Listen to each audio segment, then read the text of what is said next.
Hi, I'm Andre Fischer. I'm doing my master degrees at the program of Image and Sound at UFSCar, the Federal University of São Carlos in Brazil. As founder and director of Mix Brazil Festival, I've been acting as curator and producer of audiovisual events since 1993, when the festival started its activities as the main LGBTQ+ film platform in the country. Since then, it has been possible for me to witness and be part of the emergence, heyday, and abandon of different languages, themes, and formats in film industry. I had the opportunity to attend and curate film programs and for dozens of film festivals in the 5 continents since then. In a period prior to the relative opening of society to discuss LGBTQ+ issues, and private sponsors and public cultural entities were willing to support cultural production on this topic, the creation in 1994 of an online social network and pioneer web portal was the way found to enable the first editions of Mix Brazil Festival to be held.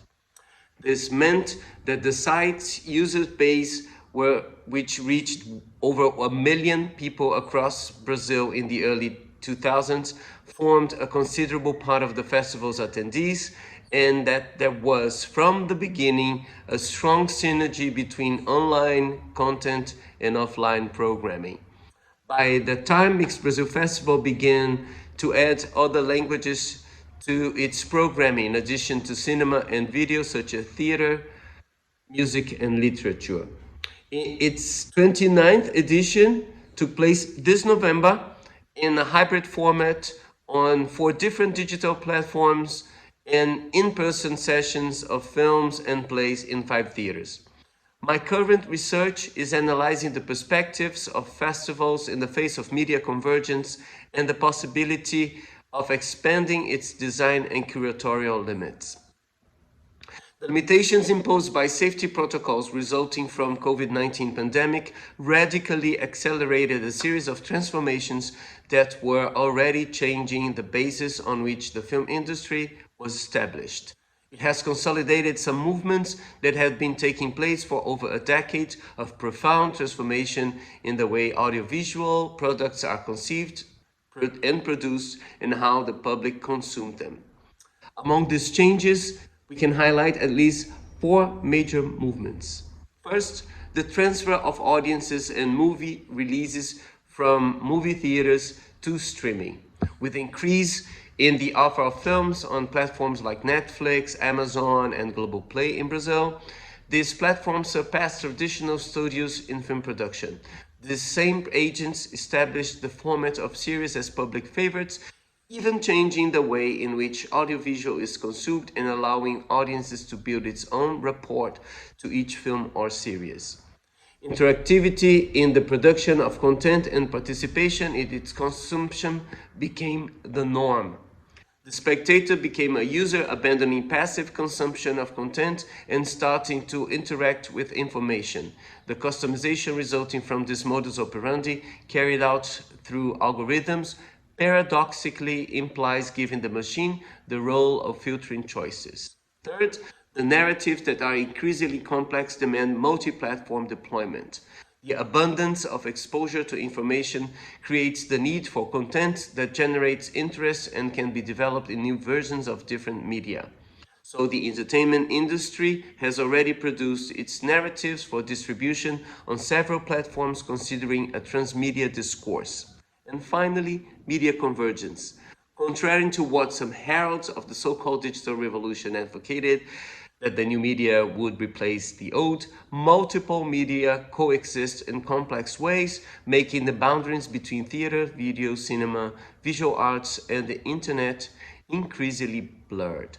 Contemporary theater practice has been influenced and transformed by the introduction of new technologies, not just the fact that shows use video support for online transmission.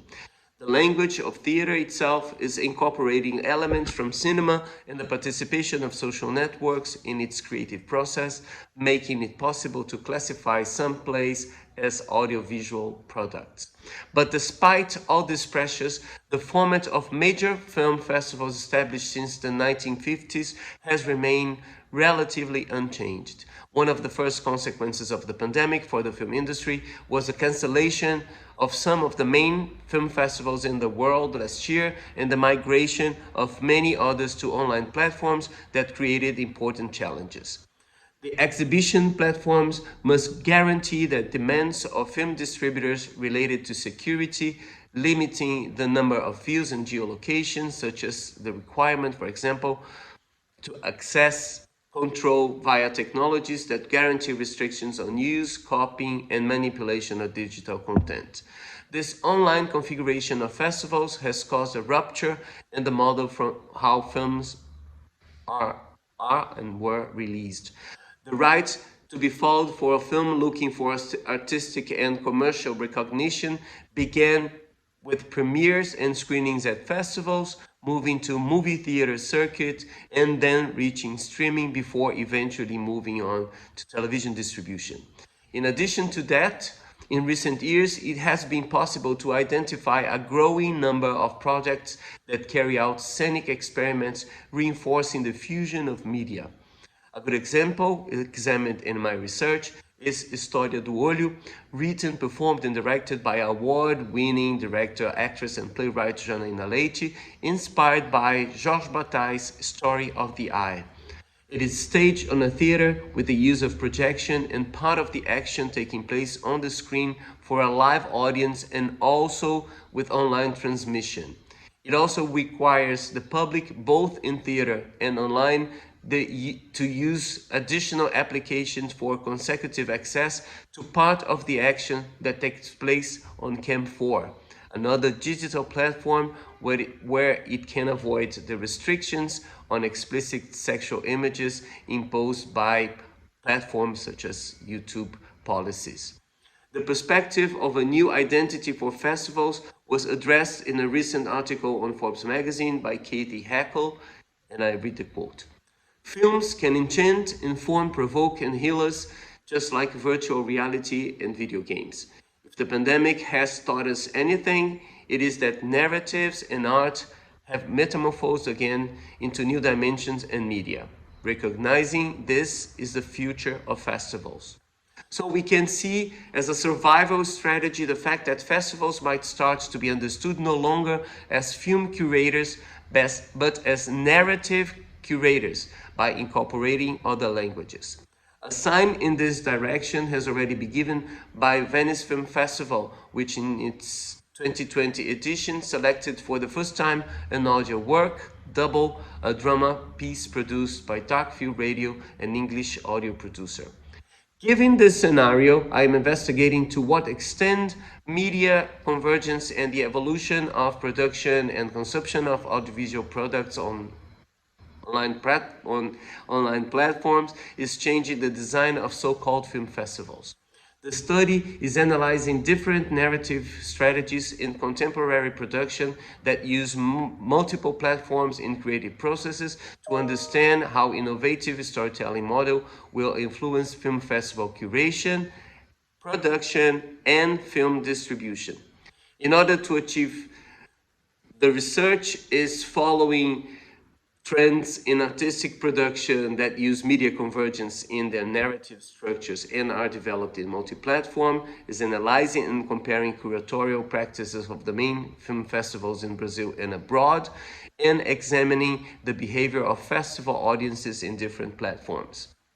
Data is collected from qualitative surveys carried out with festivals on curation processes and ex post facto quantitative data referring to festival audiences on different platforms, online and in person. Interviews are and will be carried out throughout the period with festival staff and viewers. One of the main goals of the study is to incorporate some of the results in programming proposals for next editions of Mix Brazil festivals. Thank you for your attention.